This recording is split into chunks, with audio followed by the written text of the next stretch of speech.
Session का मकसद ये है कि छत्तीसगढ़ में कैसे उच्च शिक्षा के क्षेत्र में कॉलेजेस, यूनिवर्सिटीज, आने वाले क्षेत्र में हर सेक्टर में किस तरीके से सरकार संबल दे रही है, कैसे बच्चों को, युवाओं को आगे बढ़ाया जा रहा है, इस पर खास बिंदुओं के साथ खास चर्चा करेंगे। प्रेरणा हमारी सहयोगी जुड़ चुकी है। ओवर टू यू प्रेरणा। बहुत शुक्रिया तृप्ति, और आप भी आइए और इस चर्चा को मेरे साथ ज्वाइन करिए।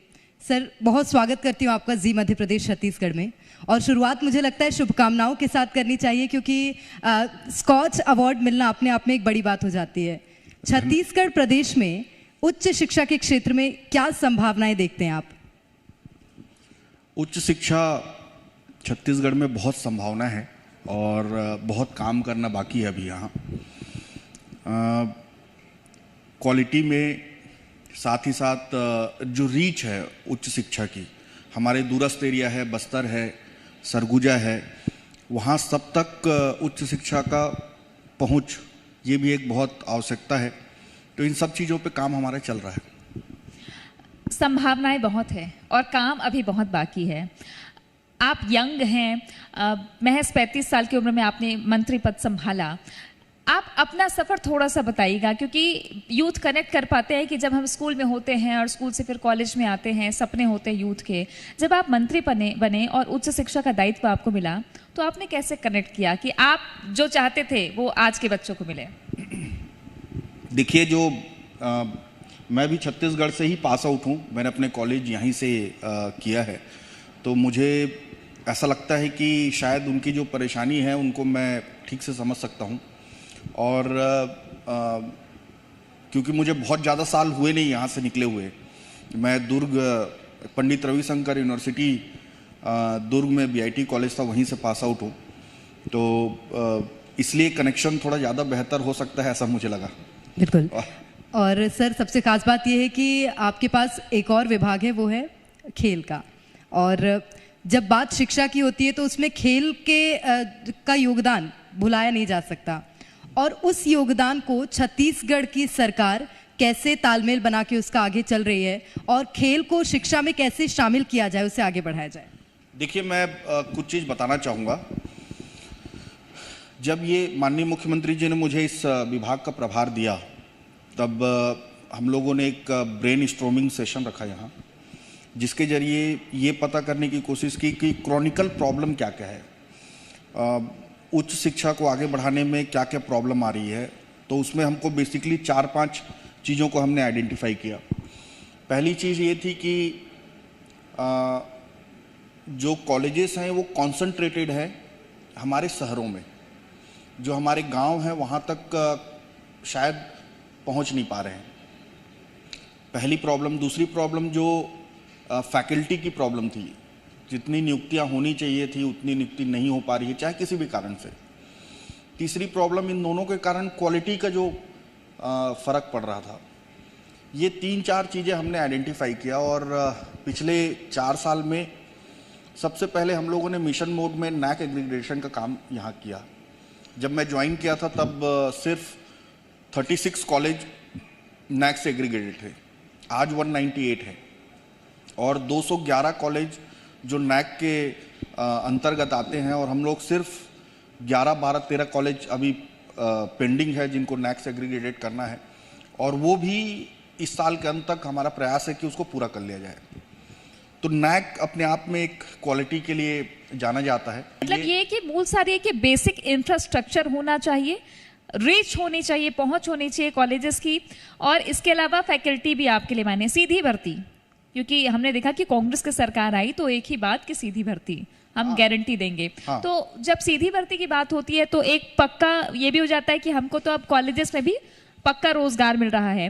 तो इससे कितना रुझान बढ़ा है, क्योंकि हायर एजुकेशन में पढ़ाने वालों की भी तो जरूरत है।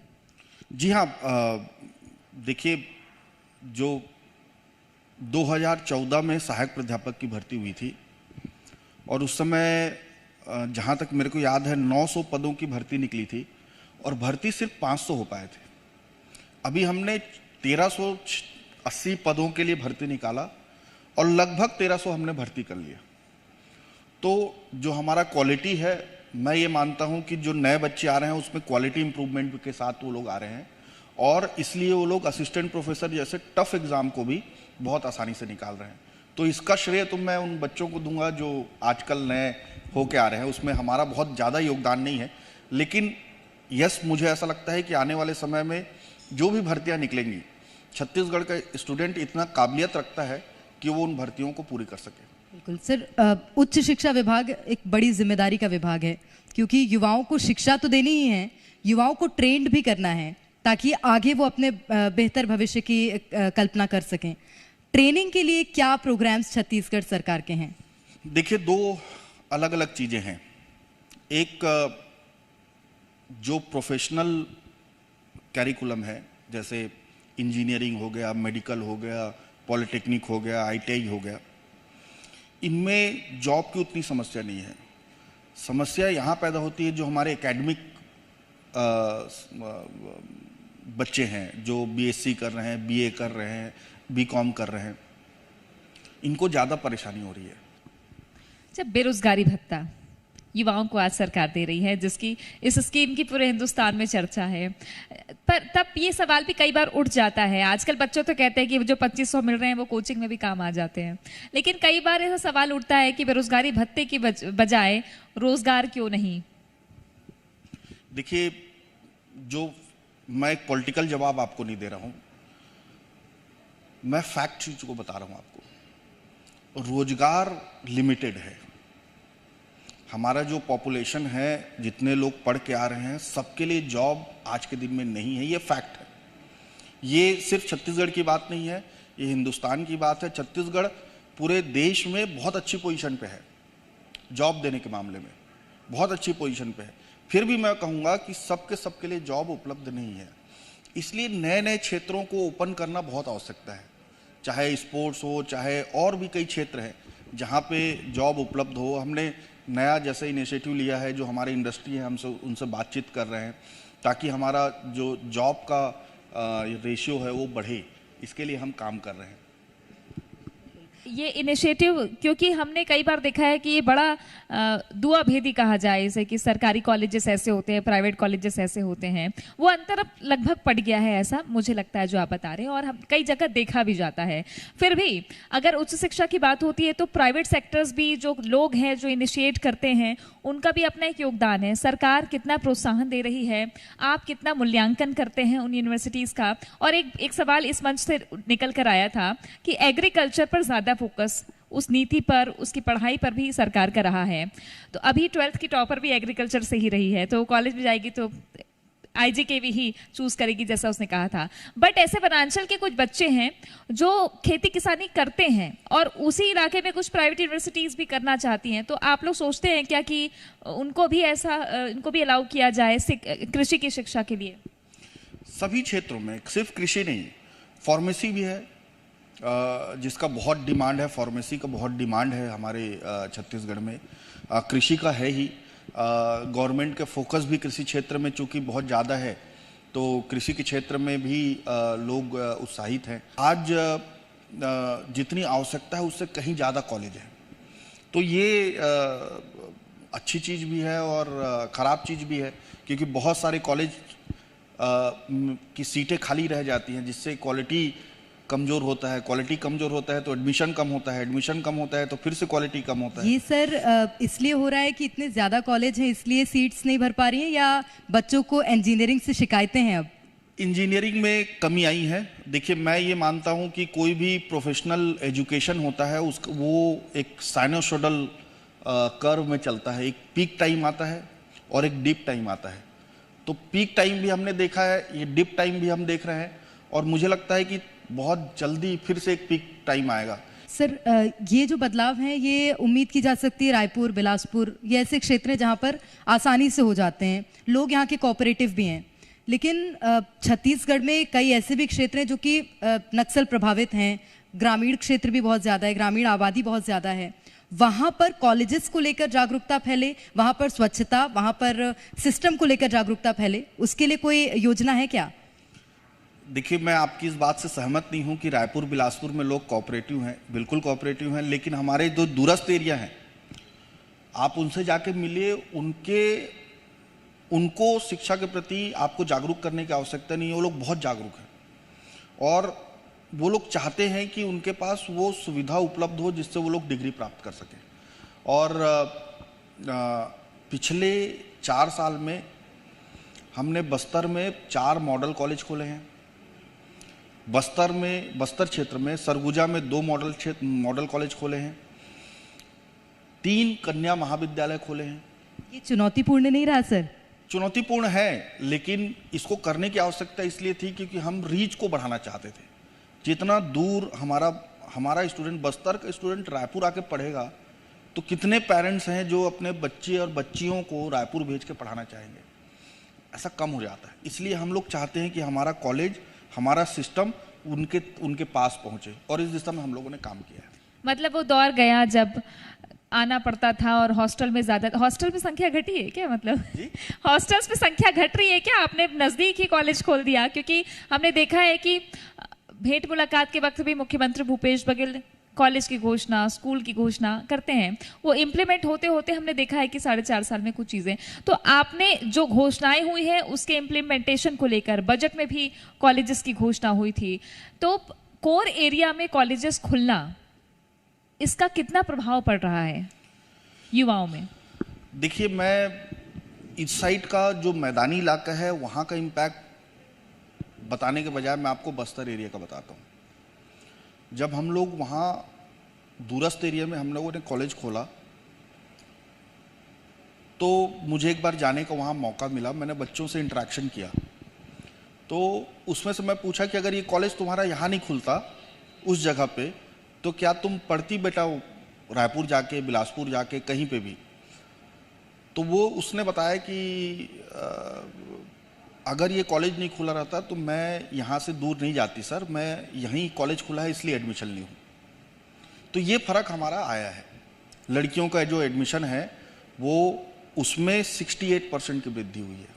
तो ये अपने आप में ये आंकड़ा कुछ कहता है। ये लड़कियों के एजुकेशन की बात हो रही है सर, तो तृप्ति भी हॉस्टल का जिक्र कर रही थी। मैं सवाल कर लेती हूँ सर आपसे हॉस्टल को लेकर, क्योंकि हॉस्टल्स में बहुत बार असुविधाएं देखने को मिलती हैं, खासतौर पर छात्राओं को। रात का वक्त होता है अगर, तो सुरक्षा को लेकर भी सवाल उठते हैं।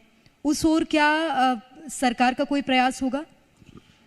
जी हाँ, एक पॉलिसी है हमारे यहाँ, जहाँ गर्ल्स हॉस्टल होंगे वहाँ का वार्डन भी महिला होगी और वहाँ जो सुरक्षा में जो गार्ड रहेंगे वो भी महिला रहेगी। तो ये एक सिर्फ उच्च शिक्षा में नहीं, ये एज अ गवर्नमेंट ये डिसीजन है, चाहे किसी भी तरह का हॉस्टल हो, चाहे आदिम जाति कल्याण विभाग का हॉस्टल हो, चाहे स्कूल शिक्षा का हॉस्टल हो, चाहे उच्च शिक्षा का हॉस्टल हो, इन सभी में ये गवर्नमेंट की ये पॉलिसी है। तो मुझे लगता है कि आज से बहुत साल पहले एक घटना हो गई थी, उसके बाद गवर्नमेंट ने ये डिसीजन लिया। थोड़ा खेल पर आ जाते हैं, क्योंकि खेल विभाग भी आपके पास में है। हमने देखा कि अब तो हरेली नज़दीक है, तो अब ओलंपिक फिर से शुरू होने वाला है, तो छत्तीसगढ़िया ओलंपिक। इसके अलावा खेल, अगर कोई स्टूडेंट खिलाड़ी है तो उसको बोनस अंक भी मिलता है। तो इस पे कैसे खिलाड़ियों को प्रोत्साहन दिया जाए? खिलाड़ियों के प्रोत्साहन के लिए आपने क्या इनिशिएटिव किया इन 4.5 सालों में, और आगे के क्या प्लान्स हैं? अभी आपने जो सपने सजोए होंगे इन्हें लेकर। देखिए, खेल विभाग में मैं आपको बताऊं तो माननीय मुख्यमंत्री जी का ये उनकी एक सोच थी कि उन्होंने मुझे कहा कि इंफ्रास्ट्रक्चर में छत्तीसगढ़ बहुत आगे है, लेकिन खिलाड़ियों के लिए शायद हम लोग पैसा उतना खर्च नहीं करते हैं। तो हम लोगों ने एकेडमीज बनाने का काम शुरू किया और आज 28 एकेडमीज हैं हमारे पास आज के दिन में। जब हम लोग शुरू किए थे तब सिर्फ एक था, और पिछले 4 साल में 27 एकेडमी हमने बनाए हैं। एक्सीलेंस सेंटर हमने खोला है, हमने बोर्डिंग एकेडमीज भी शुरू किए हैं। भरतरई में हमारा बोर्डिंग चल रहा है, जिसमें हमने कोच भी नेशनल लेवल के कोच हम लेके आए हैं, और हमारे अलग अलग इंडस्ट्री के साथ MOU साइन हुआ है, जिसके तहत पूरा इंफ्रास्ट्रक्चर और उनके रहने खाने की व्यवस्था वो लोग करेंगे, कोच की व्यवस्था वो लोग करेंगे, और इंफ्रास्ट्रक्चर जो यूज़ होगा वो हमारा यूज़ होगा। तो ये इंडस्ट्री के साथ एमओयू साइन करके पीपीपी मॉडल में हम ये एकेडमीज खोल रहे हैं। कुछ एकेडमीज हमको सेंट्रल गवर्नमेंट से एक्सीलेंस सेंटर के रूप में भी मिला है। इन सब को जोड़ने पे हमने 27 नए एकेडमी खोले हैं। और इस एकेडमी का अंतर ये पड़ा है कि पहले जहां हम लोग 8, 9, 7 मेडल टैली जहां हमारा आता था, उसको हमने डबल करते हुए 13-14 हम लोग इस बार लेके आए हैं खेलो इंडिया में। और धीरे धीरे उसका असर अब दिखने लगा है। बिल्कुल। इसमें एक सवाल मैं और ऐड करना चाहूँगी, क्योंकि तृप्ति भी जिक्र कर रही थी छत्तीसगढ़ या ओलंपिक का। बहुत अच्छा रिस्पांस मिला है छत्तीसगढ़ की जनता से, और पारंपरिक खेल को किस तरह से बढ़ावा दिया जाए, मुझे लगता है छत्तीसगढ़ से हर राज्य सीख रहा होगा। लेकिन अगर इन पारंपरिक खेलों को छत्तीसगढ़ के बाहर पहचान दिलानी है, उसके लिए क्या करना होगा? वो तो चुनौतीपूर्ण होगा। देखिए, 2-3 चीज़ें मैं बताऊंगा। छत्तीसगढ़िया ओलंपिक जब हमने शुरू किया था तो इसका मैग्नीट्यूड कितना होगा ये शायद हम लोगों ने भी इसकी कल्पना नहीं की थी। इसमें भाग लेने वाले लोगों की संख्या कितनी थी बताऊं आपको? 27 लाख। और उम्र का भी जिक्र कर दीजिए जरा। हाँ, मतलब जो सर्वाधिक उम्र की महिला जो जीती है उसका 70 था, और जो सबसे कम उम्र की बच्ची थी उसका 8। तो उम्र का कोई रोक टोक नहीं था। 27 लाख लोगों ने भाग लिया। इसका मतलब ये होता है कि छत्तीसगढ़ के लगभग 10% लोगों ने छत्तीसगढ़िया ओलंपिक में हिस्सा लिया। ये मैग्नीट्यूड था इसका, और इसको मैनेज करना अपने आप में एक बहुत मुश्किल चीज़ थी। जब पूरे राज्य के 10% लोग किसी खेल में हिस्सा ले रहे हैं, उसको मैनेज करना अपने आप में बहुत मुश्किल चीज़ था। लेकिन हमने किया और बहुत सफलता से इसका आयोजन किया। और माननीय मुख्यमंत्री जी ने इस आयोजन को देखते हुए ये घोषणा की है कि हर साल इसको करना है, छत्तीसगढ़िया ओलंपिक को। छत्तीसगढ़िया ओलंपिक में जैसे आपने कहा कि इसको आगे बढ़ाने के लिए आप क्या कर रहे हैं, हम लोगों ने केंद्र सरकार को इसके बारे में अवगत कराया है, और केंद्र सरकार से ये मांग की है कि हमारे जो खेल हैं इनको भी राष्ट्रीय लेवल पे पहचान दिलाने के लिए इनकी संघ बनाया जाए और इनको प्रोत्साहित किया क्योंकि पुरातन परंपरा के बहुत से खेल हैं जो छत्तीसगढ़ की संस्कृति परंपरा से जुड़ते हैं। एक सवाल और जुड़ा हुआ है, चूंकि एक ओलंपिक तो और होना है चुनाव का, ये चुनावी साल है, तो शिक्षा की खूब बातचीत हुई, लेकिन उच्च शिक्षा मंत्री के तौर पर आपने जितने काम किए हैं अभी उसका प्रतिसाद दिख रहा है। जमीनी नेता आपको माना जाता है छत्तीसगढ़ में, ज्यादातर रायगढ़ में हम देखते हैं आपको। इस बार जो चुनाव होने वाले हैं उसमें उमेश पटेल किस तरीके से पेश आएंगे और आपके क्या गोल प्लान हैं, क्योंकि एक विरासत आप लेकर चल रहे हैं जो बहुत बड़ी जिम्मेदारी आपने उठाई। क्या सपने हैं आगे और इस राजनीतिक विरासत को कहां तक पहुंचाना चाहते हैं? चुनाव में कांग्रेस पार्टी के साथ में उमेश पटेल कैसे पेश आएंगे? मुझे ऐसा लगता है कि छत्तीसगढ़ में जो आगामी चुनाव है, जो सरकार के पिछले 4-4.5 साल में काम रहा है, उससे छत्तीसगढ़ की जनता संतुष्ट है। और मुझे लगता है कि एक बार और मौका कांग्रेस पार्टी को मिलेगा, उनके विधायकों को मिलेगा, और हम सब लोग फिर से वापस जीत कर एक भारी संख्या में भारी बहुमत के साथ कांग्रेस पार्टी की सरकार बनाएंगे, ये मुझे पूरी उम्मीद है।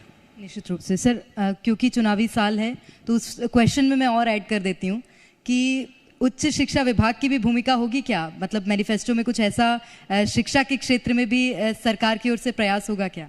शिक्षा का क्षेत्र बहुत बड़ा क्षेत्र है, और मुझे नहीं लगता कि उच्च शिक्षा को कोई भी पार्टी छोड़ना चाहेगी, और उच्च शिक्षा के क्षेत्र में घोषणाएं भी होंगी। उस शिक्षा के क्षेत्र में सभी पार्टी उसको अपने मैनिफेस्टो में ऐड भी करेगी। और कांग्रेस कितना मजबूत देख रही है खुद को?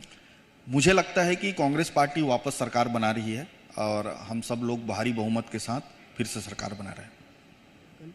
क्योंकि विपक्ष भी लगातार अब कोशिशें कर रही है, बैठकें लगातार विपक्ष की ओर से भी जारी हैं, उसके बाद भी लग रहा है क्या कि कांग्रेस इस बार कांग्रेस का डंका बोलेगा? देखिए, छत्तीसगढ़ में हम लोग कितना भी मेहनत कर लें, आखिरी में किसी पार्टी को जिताने और हराने का काम यहाँ की जनता करती है। हम कितनी भी बैठकें ले लें, हम कितना भी काम कर लें, आखिरी में अगर जनता जिस पार्टी को चाहेगी उस पार्टी की सरकार बनेगी। और मुझे ऐसा लगता है कि लोगों के मन में एक संतुष्टि की भाव है और उसी कारण से मुझे पूरी उम्मीद है कि कांग्रेस पार्टी फिर से भारी बहुमत के साथ सरकार बना रही है। निश्चित रूप से, और शुभकामनाएं हैं। आगे क्या कुछ होगा छत्तीसगढ़ में, जिस तरह से उच्च शिक्षा विभाग के प्रयास हैं उससे कितना परिवर्तन आ रहा है, इन तमाम विषयों पर हमने बातचीत की है। बहुत शुक्रिया सर आपका हमसे धन्यवाद। बातचीत करने के लिए।